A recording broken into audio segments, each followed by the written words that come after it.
JavaScript and its web server gateways interfaces. My target audience is the backend web developers. Who of you uses JavaScript for programming web applications on the backend? About a third. I think the talk is not so interesting to the other people.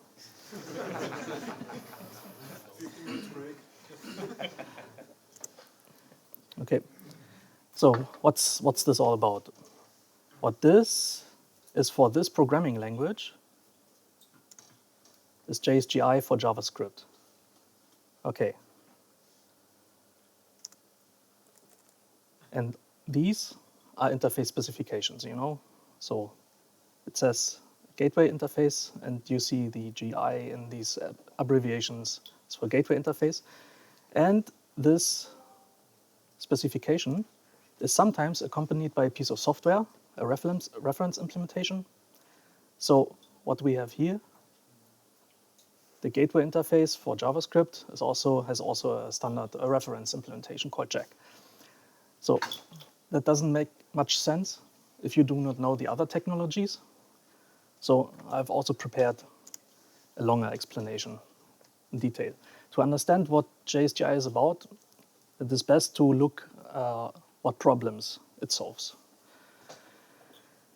First, in general, why do we prefer to use standard interfaces? The reasons are it enables interoperability between different pieces of software. And this also means that you need to write less code. Let's go back 20 years, in the beginnings of the web. There was a programmable web server called AOL server, and its extension language was Tickle. And an example code looks like this. So we can see, yes, we can see here is a request part, and here's a response part. So and that was the foundation for dynamic pages, whereas the web until then was only static. Nowadays, the API calls will be in a proper request and response object, but back then it was just a collection of API calls. And this enabled a programmer who wanted to make dynamic pages to write programs in Tickle and only Tickle and run it on the specific server. Meaning the application code was coupled over an application program interface with a web server. But what about if other programs? If you already have a program normally running on the command line written in C, then you cannot use it on AOL server. And what if you want to use a different web server altogether?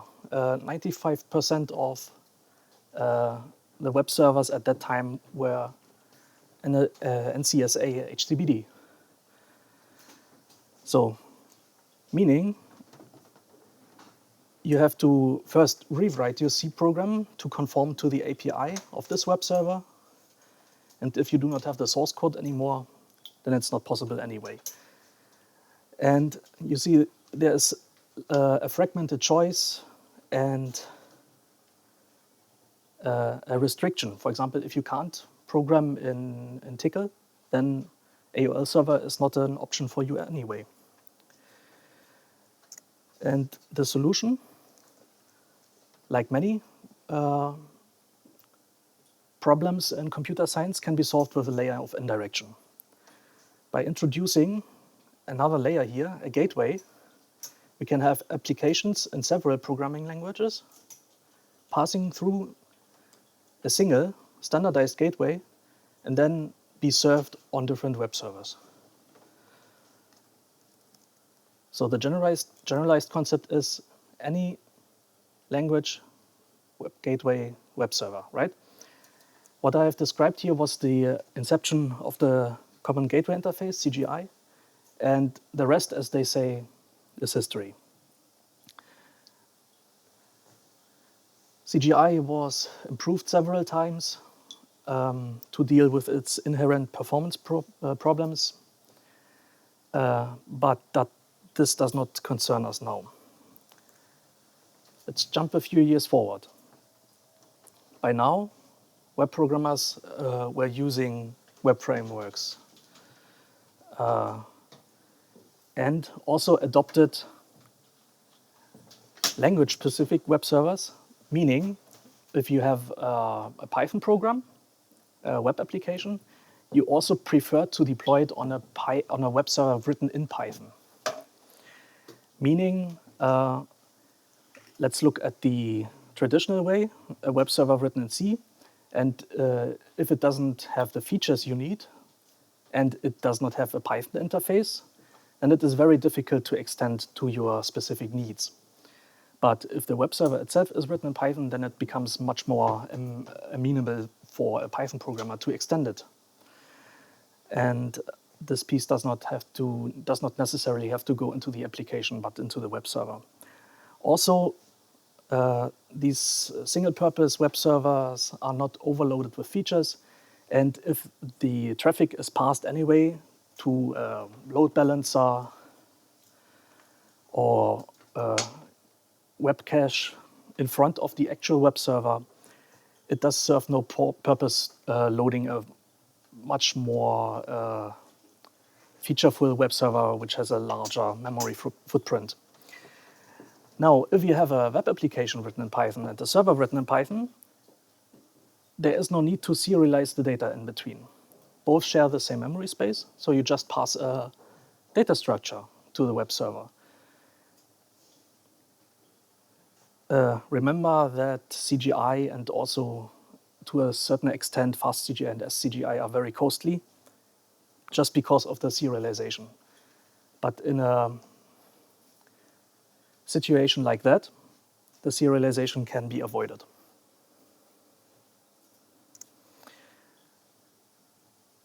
An example, okay, Python web framework, and it runs on a certain web server. Does not necessarily have to be a Python web server for my example. And let's say the web framework actually is not only able to run on one web server, but on two. So this is a rather simplistic view. Actually, the application, the code which is specific to the application does not need to share much with the code which is here. So let's separate it out. And then only the part which is needed specific for this web server and specific for this web server, let's call them adapters. And these can be implemented as plugins or whatever.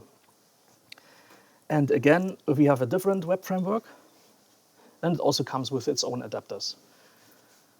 Now it can be that the web framework A supports 3 web servers and the web framework B 3 different with a bit of overlap. And this restricts you in your choice. If you, for example, need to deploy on Apache HTTPD and web framework B has no adapter for it, then you cannot use it. Again, this is a situation similar what we had before with application-specific interfaces. And again, can be solved with a layer in between. And the Python people came up and specified this. This is called WSGI. And any Python web framework which implements this specification, or this interface rather, can run on any Python web server. And you can also put, let's say, a fast CGI adapter at the end of this one. You can run on any web server. So this turns the problem nicely, just with the help of this interface.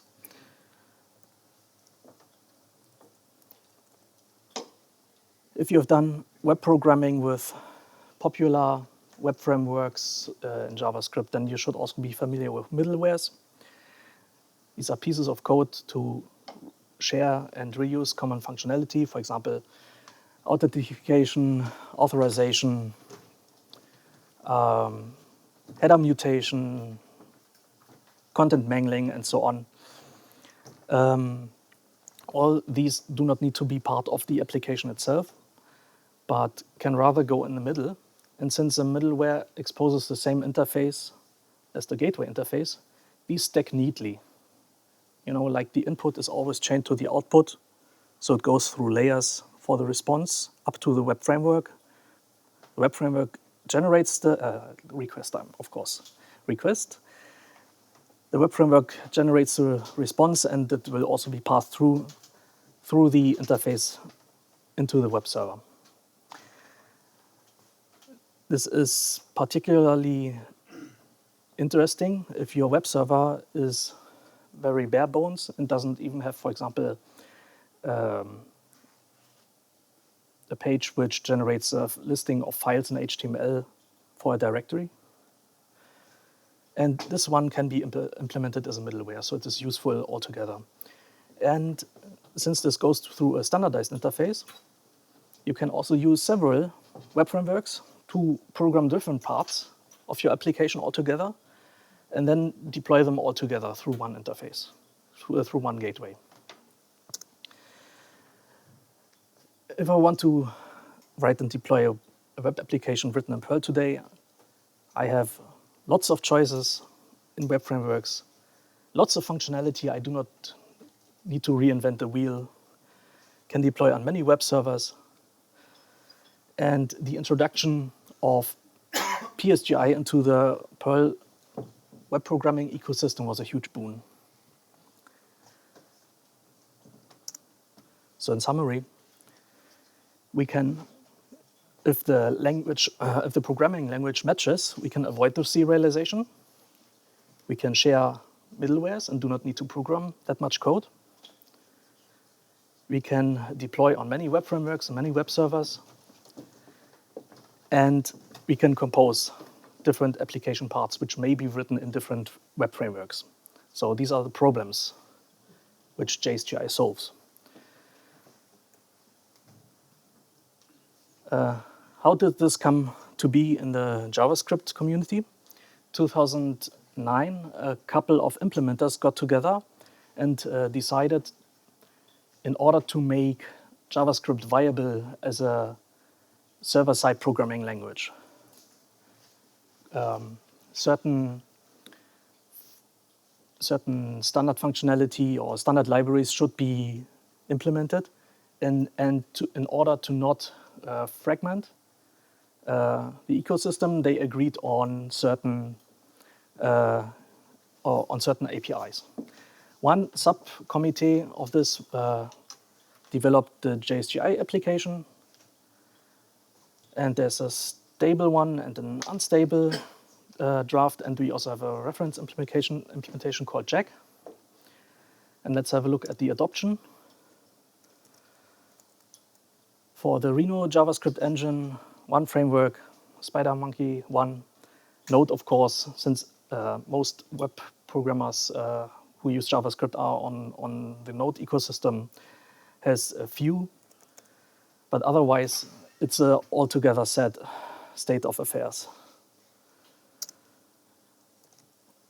What I imagine is that I can use JSGI on my favorite web application framework, which is also commonly used by other people. So let's have a look at the very basic Express application. The most important part is here. The listen call under the hood calls the HTTP server built into Node. It binds on the socket. And this means you as a developer have no say what the performance characteristics of this application are. You get what Node gives you by default and nothing else. And yeah, as Node calls the application, it will bind to a socket and wait until the program is ended. Now, if Express were to be JSGI enabled, there's the difference. So it does not bind itself to the socket, but instead passes the application object to a handler, which in turn then may go through a couple of layers or phases itself or start binding. So this is ECMAScript 6 module syntax, but it's not directly necessary to implement. Another idea could be return up, and then the thing gets evaluated into one scope. This is another possibility. So instead of a JavaScript engine itself, we call a wrapper. Let's say we demonize this application, and then it will start listening in the background. You know, demonize, just the usual double detach. And if you make a HTTP request to, let's say, port 3000 is the default, then you will get the response. So there's no difference in functionality, just how the interface is done, and gives you the advantages I have explained in the first part of the talk. And this line is then actually coming not from this command, but from the daemon, because it would have a logging middleware by default. So what else can we expect from such a default implementation, or reference implementation rather? If we call the application just without any command line parameters, it would use the default server for the current JS engine which you want to use. In Node's case, this is of course libuv under the hood. And to be extra lazy, if we call the application just up.jsgi, this will also be the standard name. So for easy testing, just run jack up and it will look for this file by default. But what if your application demands not an event loop, but would run much faster on a pre-fork model? Then you could switch it out like this, have a different multiprocessing model, and you're not, you're not forced to use the libuv event loop, which might not be the best multiprocessing model for your application.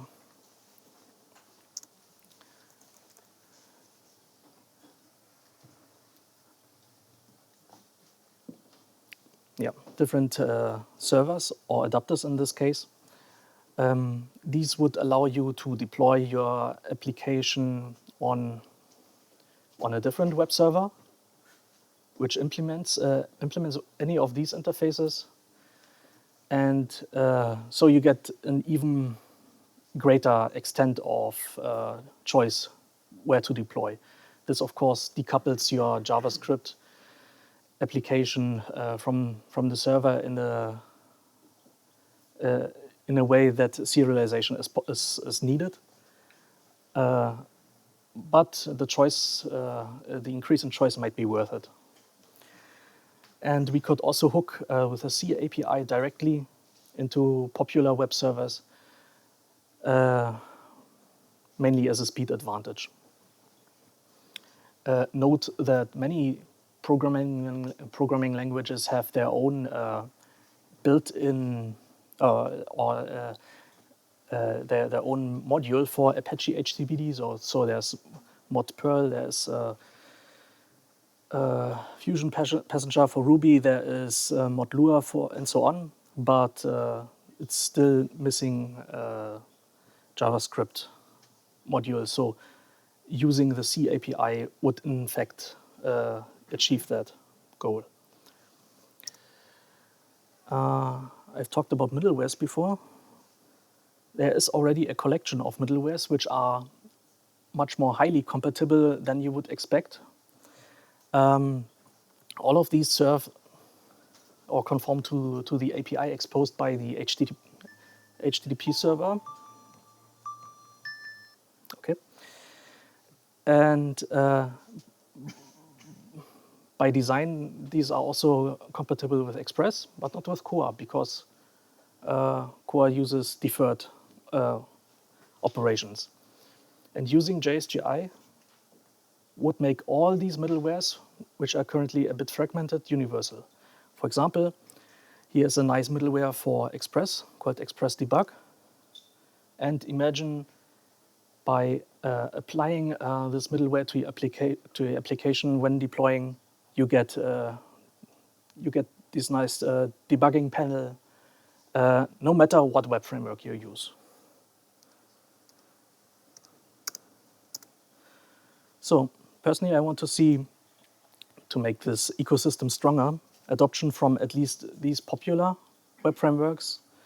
Of course, what is a web framework without middlewares? Popular middlewares would also enable much more interoperability. Creating a CGI adapter would mean that you could deploy your Node JavaScript application on servers like Apache HTTPD without going through the costly HTTP proxying, because this is serialization times 3. And so on and so on. And if you like what you see and would like to help with it, if you are able to, then come talk to me afterwards. Thanks for your attention.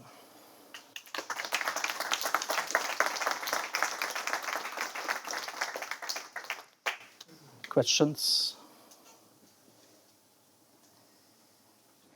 I come from .NET world, so maybe I misunderstood something. Do you know what is Oven? Oven. Oven? Oven, yeah. I don't know. Because I think it's the same thing like this. It's a specification how it's a middleware that is basically used now in .NET world. It's also specification above IIS, so you don't need to. So your .NET application are not binded to IIS, so you can like self-host or use something else. But okay, I think it's the same thing, so I thought maybe that you can help, but doesn't matter.